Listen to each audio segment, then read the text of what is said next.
İngilis dilində yəqin ki, of tez-tez qarşınıza çıxır. Bəli, məhz of. Ov yox, of. 2 f hərfi ilə yazılan. Nə zaman, harda, necə istifadə olunur və mənası nələr ola bilər? Başa düşdüyünüz kimi of olduqca geniş mənalı bir söz kimi çıxış edə bilir. Müxtəlif yerlərdə müxtəlif mənalar verir. Gəlin tək-tək ofun işlənməsinə nəzər salaq. Ən çox istifadə olunan ofun mənası nədənsə ayrılma, uzaqlaşma mənasında olur. Məsələn, nümunədə gördüyünüz kimi the cat jumped off the table. Yəni pişik masanın üstündən tullandı. Və ya take your shoes off.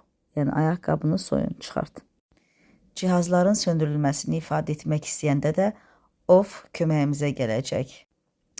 Məsələn, please turn off the lights, yəni zəhmət olmasa işıqları söndür və ya is the TV off, yəni televizor sönlüdür. Kiminsə işdə və yaxud da ki istirahətdə olmadığını bildirmək istəyirsə, yenə də off köməyimizə gələcək. Məsələn, I'm off today, yəni bugün mənim istirahət günümdür, işdə deyiləm.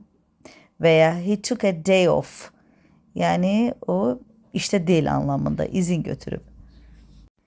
Əgər yeməyin dadı və ya vəziyyəti pozulubsa, yəni əvvəlki kimi deyilsə, yenə də off köməyimizə çatacaq. Məsələn, the milk smells off, yəni süddən iyi gəlir. Yəni xarab olub. Something feels off today.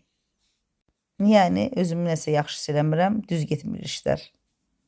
Hər hansı bir tədbirdən, hər hansı bir hadisədən uzaq olduğumuzu və iştirak etmədiyimizi göstərmək üçün də offdan istifadə edə bilərik. Məsələn, I am off the team. Yəni mən artıq komandadan uzağam. Komandada deyiləm. Və ya she's been off social media lately. Yəni o son zamanlar sosial şəbəkələrdən istifadə etmir.